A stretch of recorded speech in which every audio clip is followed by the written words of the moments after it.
trời còn đấy nè.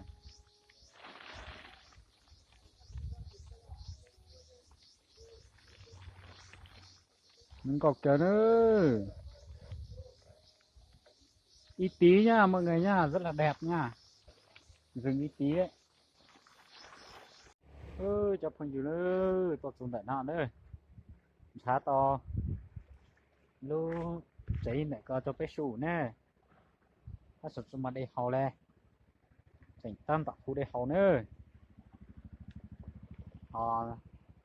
Cú tao khắc cứ nó vậy.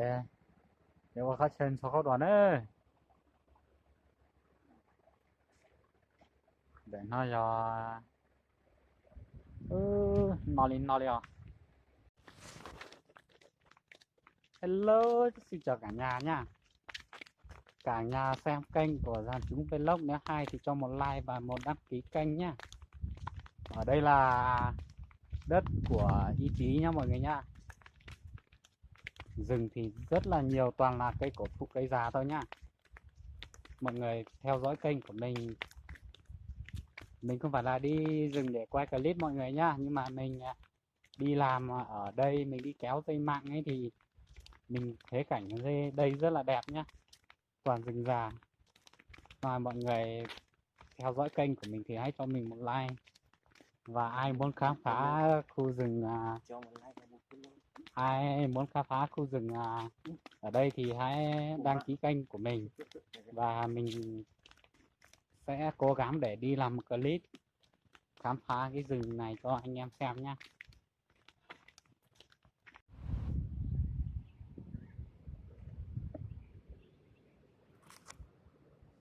Đường cột cần có nữa.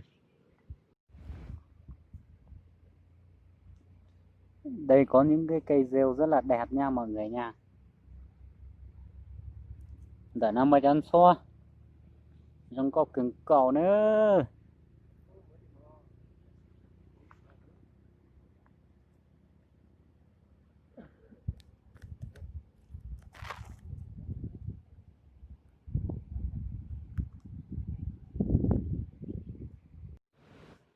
Thì lúc bao giờ là đường cột cần cầu nữa.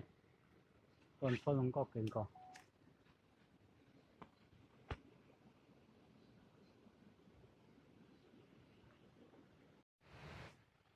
Nhớ rong nữa, cho không dư nữa. Ra tại vụ vào cái hỏi giờ hắn rong nó dành cho xe thôi nữa. Nó mà tí cho bằng nó có cường cầu nữa. Chỉ can cường cầu đây à? Nó có cường cầu nữa.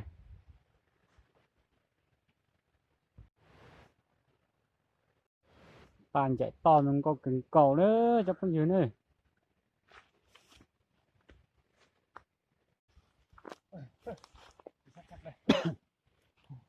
Với cha nó ui cha nó phải sáng hả ô là nó là quá cho tay rau làm tóc gần cầu này ô trời ơi như kiểu nó có ý ra có ý ra mó gì để luôn giống ý tí nó cho phép sau lên cho tụi tao sai này lúc nào giờ cũng tụi rồi trang lùa wifi sư thì cũng ta trong tay nó cú cú cho phong dừa cái có chó băng ý dạng đây cú này qua tôi hà của tôi nó luôn bày cái phải nó tôi lên tay để nữa qua ta trong tay nào mà mua băng đọc gần còn ra ta sẽ nó cũng tôi rồi này thì qua toàn chăng rồi vậy rồi này tại ý dạng này qua hà giống có cần cầu nó thì nó có chuồn nó này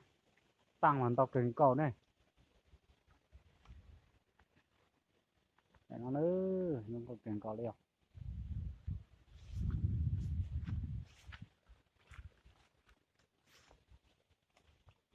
khó chơi mê cho các anh số cũng hồng thế số có sai nữa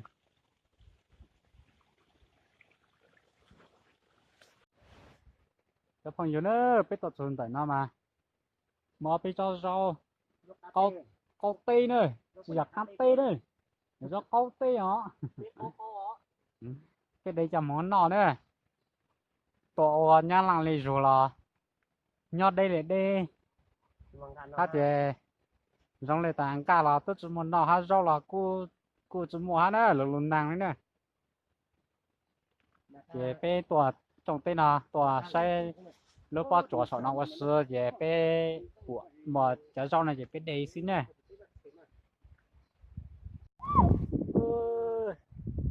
không chịu đấy tôi dùng tại vì nào mà thì lúc giòn nhau giá không thì còn mà cũng có tăng lời nữa có cho mà liền giá được ủa rồi mạng nữa sát chứ gọi đi nó sợ mặt tích trời mà chúng có từng cầu nữa cho con gì nữa nó sợ hỏi nhau con gì nữa tích trời nào mà làm tao tà nữa cái gì nữa làm mà tao tà trong học bài là giống câu chứ gọi đi nó sợ hỏi nó mới học con gì tích trời nó nữa cái mùa rồi trang floor phải nữa mà nó có số tích trời nó nữa cho con gì nữa giống câu cần cầu đi nữa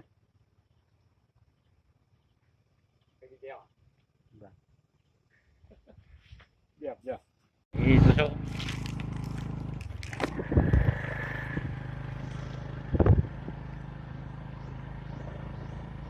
đó là